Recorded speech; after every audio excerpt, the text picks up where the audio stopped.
You understanding and applying your knowledge of individual, dual, and team sports and activities, not just sports, but activities. So 13, several students in a physical education class are having difficulty. Remember, it's always going to be about something that they're having difficulty with, that you have to adjust to help them. And in order to do that, you have to have a, some sort of basic understanding. Having difficulty reaching the basket with their shots, even while using a youth-sized ball. Which of the following options is most appropriate for the teacher to introduce to increase student success? It's always what it's about, increasing their success in the activity. Let me get my handy dandy thing out so I can say, I'm just going to write it again. Remember, number one is read mindfully, right? Every single scenario and question, I want you to read mindfully. Details, identify keywords and phrases.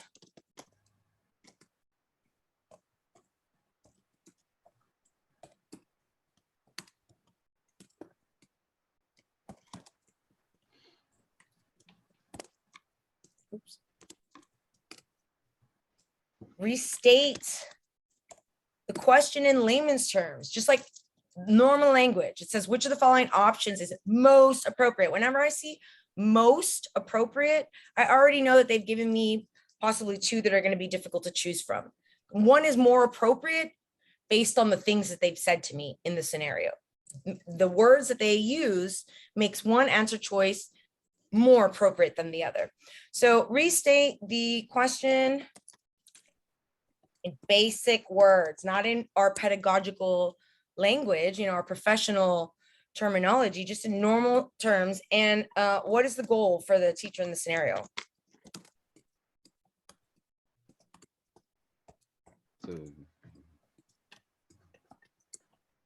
Okay, so let's reread it mindfully.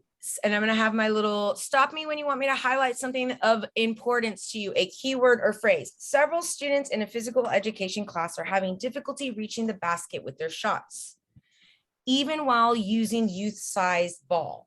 Which of the following options is the most appropriate for the teacher to introduce to increase the student's success? So what do I need to highlight? What keywords and phrases? Oh, I spelled key wrong. What key? Oh, I just highlighted my mistake. Okay. So what keywords and phrases should we pay attention to? What's the goal here? To trying to have this reach the basket. Yeah, so reach the basket is the goal. Reaching the basket is the goal. So we need an option. Which of these choices would best help students reach the basket? That's the goal. Like, that's what we're looking for, the answer. Beautifully done. Now let's take a look at the answer choices. We're not going to eliminate any of them until we've read them all and given each of them equity, right? You're assessing them and weighing them, each of them equally, not like saying, oh, for sure B's right, and then ignore the other ones. Well, it might not be right, because they write these for your eye to go to the wrong answer. They literally do. So make sure that when you choose your answer, it's because you have eliminated the other ones because they do not address the goal of the teacher, which is reaching the basket. And they don't go with our keywords and phrases, like they don't address them. And so they can't be the right answer. So let's take a look at them. Allowing students to use a balloon instead of a basketball. Lowering the height of the basketball goal. Raising the height of the basketball goal.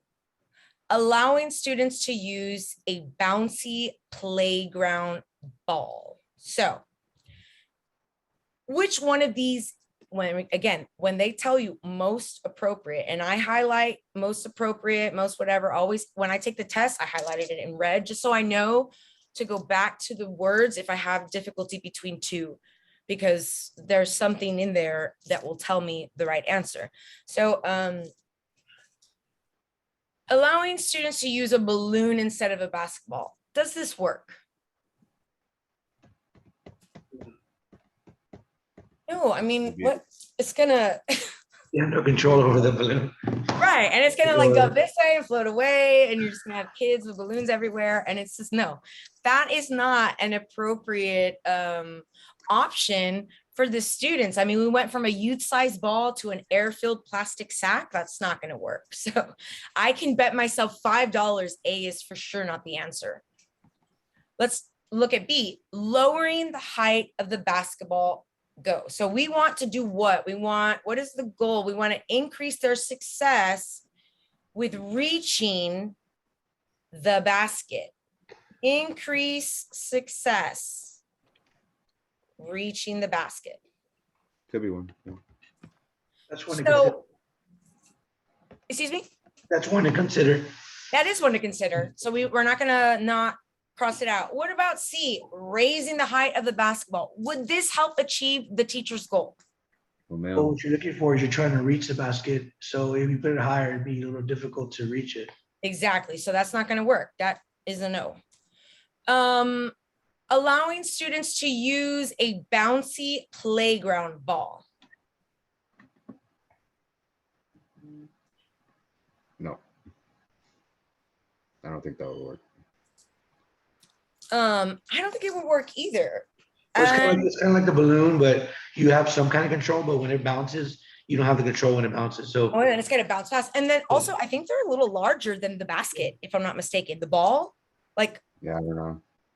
I mean, I'm sure they have different sizes, but I know that we had some pretty big bouncy balls in mine, and they wouldn't have ever fit in a, I mean, it just, so I would say, based on our logic and our knowledge and what's going on in the scenario, we're already using youth-sized balls, and we have several students. Lots of them are having this difficulty. So what can we do to help them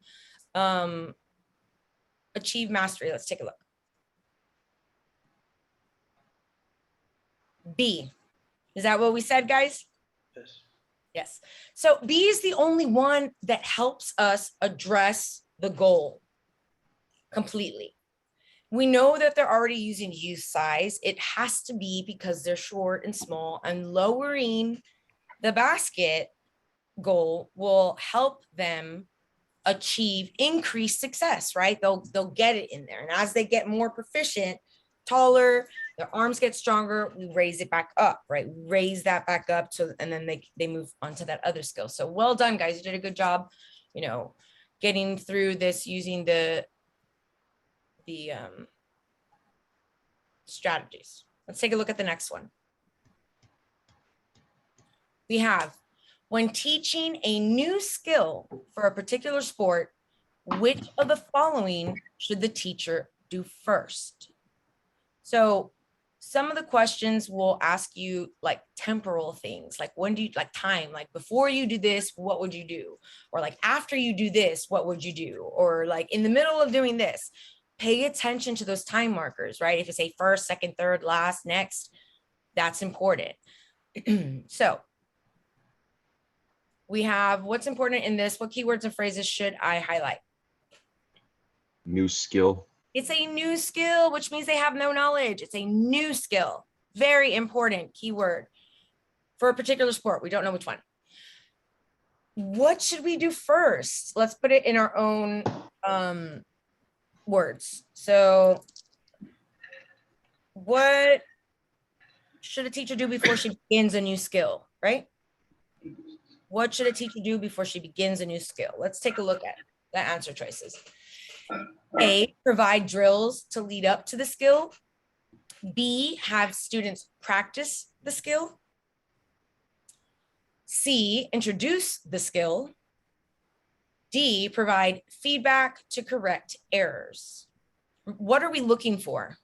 Well, the key word would be first. So, and then the new skill. So I think you want them to know about it before you actually practice it, or, actually, do drills, right? We need to introduce, that's what I would say. So let's go through all of them and say why we would not like.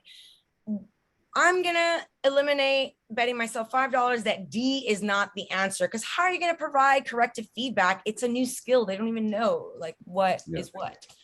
So I can bet myself $5 that's not the answer. What else?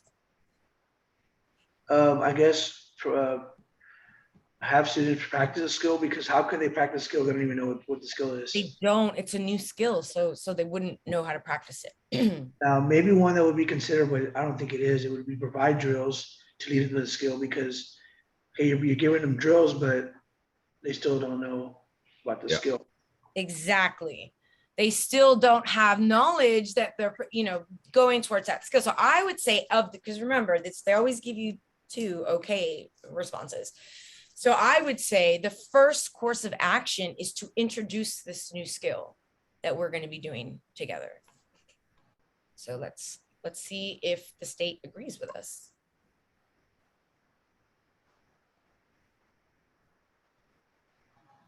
So C is the correct answer, because when teaching a new skill, and this is true for even when you're doing a new activity, like let's say I'm a science teacher and I'm going to take my kids, I got permission, there's a pond out in the back or a creek, and we're going to go do science experiments, collect samples or whatever to bring them in.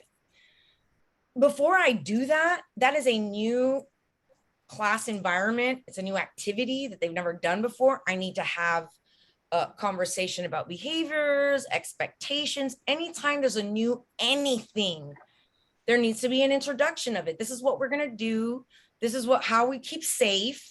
This is how we don't hurt ourselves. And that's so incredibly important, not just for PE, but for just all content areas. So, because when you're teaching a new skill to students for any sport and any content, the teacher should always introduce the skill first to the student. Introduce it, explain it, model the skill, show them, very important. And we know why all the other ones are wrong, because we said, we said exactly why they were wrong.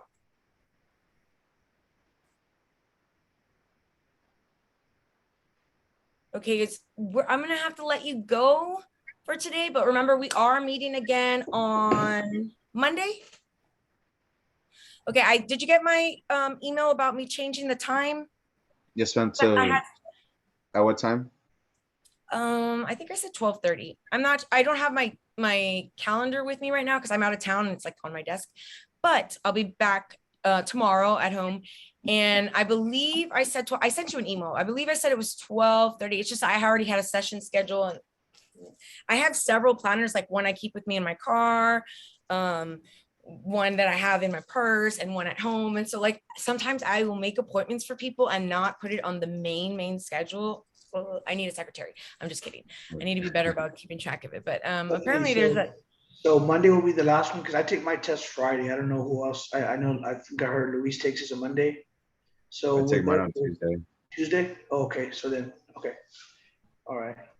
Yeah. So if you want, guys, I'm doing a PPR session on Sunday. You guys can come in Sunday, like Luis, if you want to come in Sunday night to the PPR session, it's going to be the same link, and we'll practice using the test strategies. We'll use some PE ones too. Like we'll go over using the strategies, just like identifying what's most important here, and using our process of elimination and logic, what we know, and apply it to the right answer. For Sunday, ma'am, at what time would be okay if you want us to get on? Because I don't want to. Sure. I don't know if this is too late for you guys, but Sunday at 7, is that okay? Because okay, because the session, the PPR session starts at around 6:30, and we're going to be going over some questions, and then I'll switch over to the PE questions during then. Okay. That's fine. All right. Thank you so much for your time. How was that test on Tuesday? The new one, were some of the answers kind of similar to the one that's going on? Absolutely. They were very